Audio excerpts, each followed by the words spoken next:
All right. I hope you're having a good Wednesday afternoon. And it's Alabama week. Oh, gosh. Tennessee, Alabama, probably the greatest, oldest rivalry in college football, unless it's some stupid Ivy League school where I don't know what they're doing up there, playing racquetball or something. Anyway, so good weekend. Had another wonderful loss in Neyland Stadium.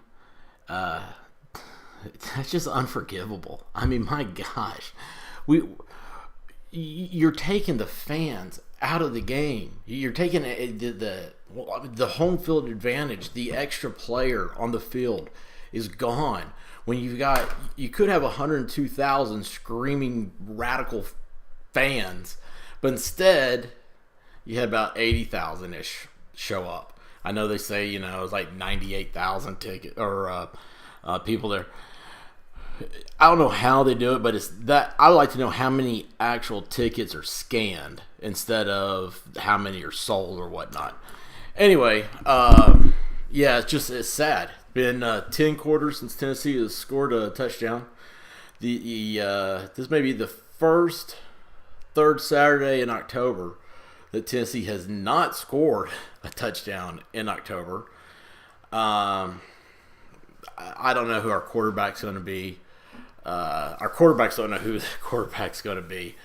It's an awful, dismal time in Knoxville. It's when you leave the game, last two games, gosh, the worst was Georgia. I mean, that shutout. We had all these recruits in, and they all sit down at the north side end zone together. I mean, you can spot them across the stadium. As we're coming out through the front, here they all came out as a group. And you could just tell, it's like, I mean, you see them. They're just sitting there like, oh, God, I hope nobody talks to me. What am I doing here? This is awful. I mean, they just had that stoic stare. I mean, I guess we're still trying to impress them with a juice bar that you can get any kind of juice you want at any time while you're working out. It's stupid. It's nothing.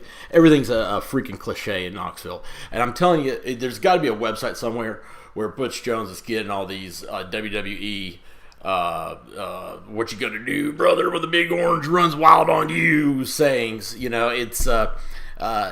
don't think he's smart enough to come up with them on his own, and they're not very creative. So maybe he is, and he's just not a creative person, because that would maybe explain a little bit about the coaching. But all of it's just there's just nothing happy right now.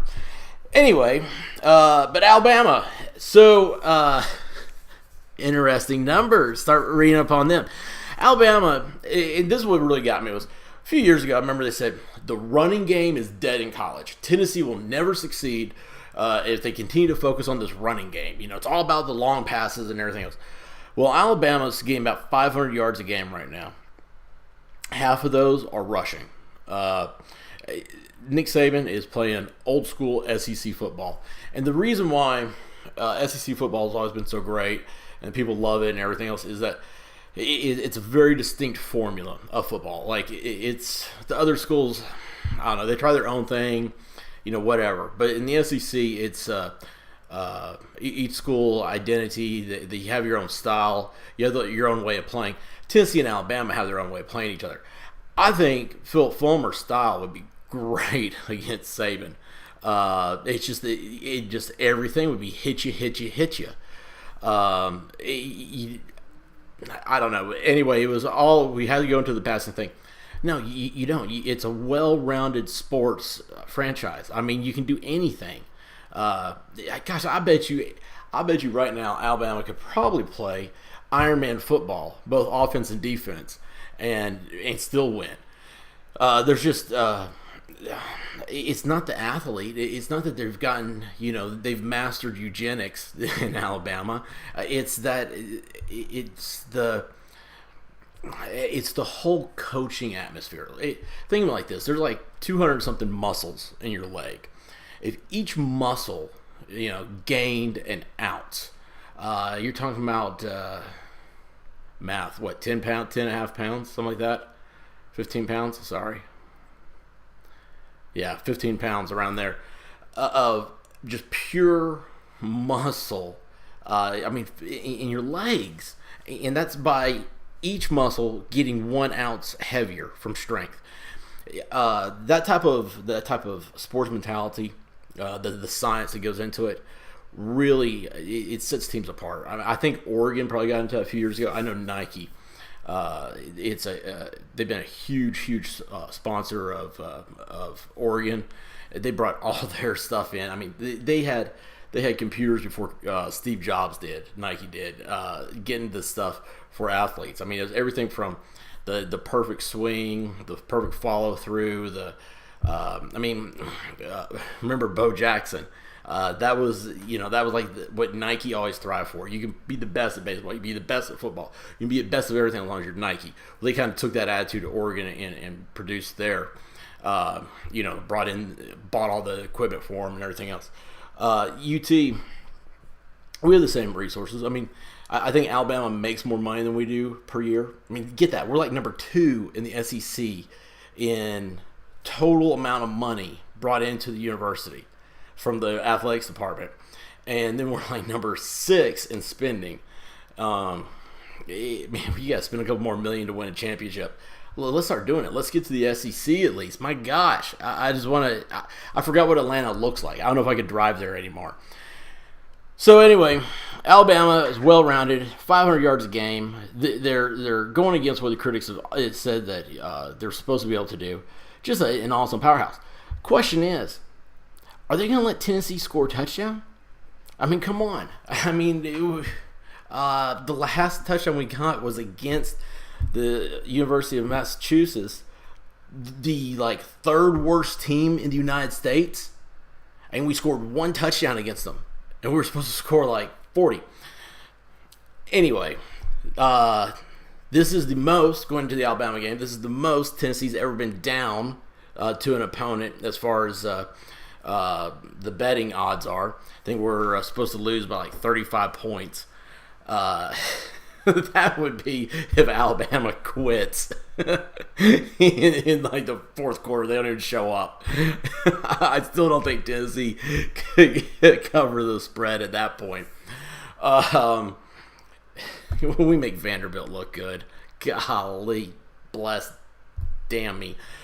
Anyway, that's a good one for Butch. He's got that record. The Tennessee going into the Alabama game, the most they've ever been down in their history. You can add that to the Butch is taking the University of Tennessee to the number 1 school of all time for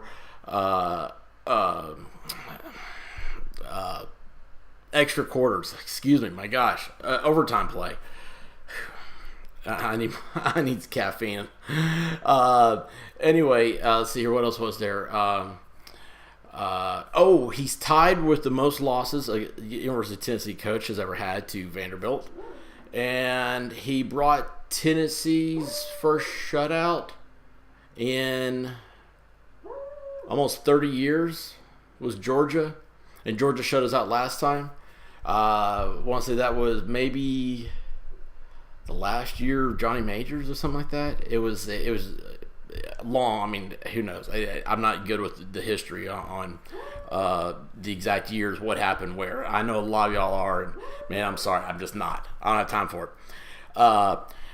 So we have that going for us. We got some of the most pathetic records right now.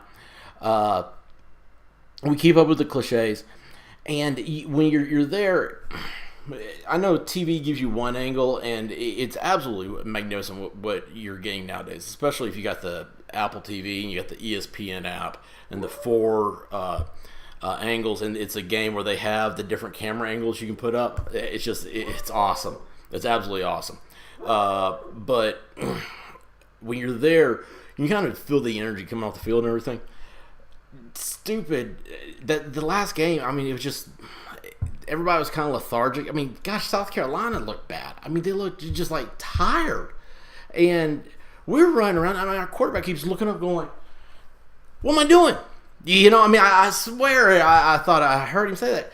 And our plays aren't changing or anything. It's almost like Butch got so hurt after that Georgia Tech game and that stupid trash can thing. It's like it's just like that's it. This whole season's over.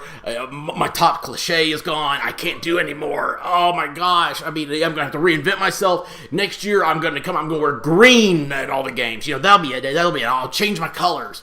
And I mean, it just he's like a guy that's in a relationship with a girl that just doesn't care anymore. I just think he wants to break up with UT. I don't know what it is. I don't know if he's sitting there counting his money. Stock market's been going crazy. Maybe he just invested in the right thing. Heck, maybe he just puts it under his mattress. I mean, the guy's already made. If he leaves right now after his buyout, which is like $8 million, I think is the last number I heard. It keeps going all over the place. It doesn't matter what his buyout is. Just start throwing the money like you're at a Vegas strip club. His after the buyout, he makes $6 million a year that he's been coach at UT. $6 million. I'll do it once and I can win as many games. I'll sit there with Madden on Xbox and be like, we're going to do this one right here. Yeah, what's that one called? Get that one out to everybody. Don't remember. Second page, shotgun, the top left shotgun. That's the play right there on Madden. That's what we're going to do. Anyway, he might just want to sit at home. I mean, the guy may just be like, look, I've had enough. I came from little dinky schools. I was always big fish. I thought, man, Knoxville's great. It's a small town. He didn't realize that the population of the city of Knoxville fits in Neyland Stadium every Saturday. I mean, it's ridiculous. He's like, oh man, nobody will, I can just do my thing and kind of be groovy, winning 9 games. Maybe I'll get lucky and sometime. I don't know. I work a lot of positive press if I stay with the code. The code of words, the bricks, and everything else. I really think he just wants to break up. He just wants to sit at home. He wants to pet his dogs. Maybe he has a family member sick. I don't know. Maybe he's sick. I don't know. Maybe he just has that $20,000 OLED Sony TV, and he just wants to sit there all day and be like, click, click. Oh, turn, honey, how do I get ESPN turned off? I don't want to watch any more sports. I'm done. What channel's the home network on? I mean, I would. It's got to be better than what he's doing right now, and that would explain a lot. It's just, I don't know. I don't know where we go from here. I didn't think we would have a coach that lasted this long in a season like this. Last season was just, it was just pathetic. It's never been top notch. Tennessee wins by luck. Might as well have the Lucky Charms leprechaun be our coach.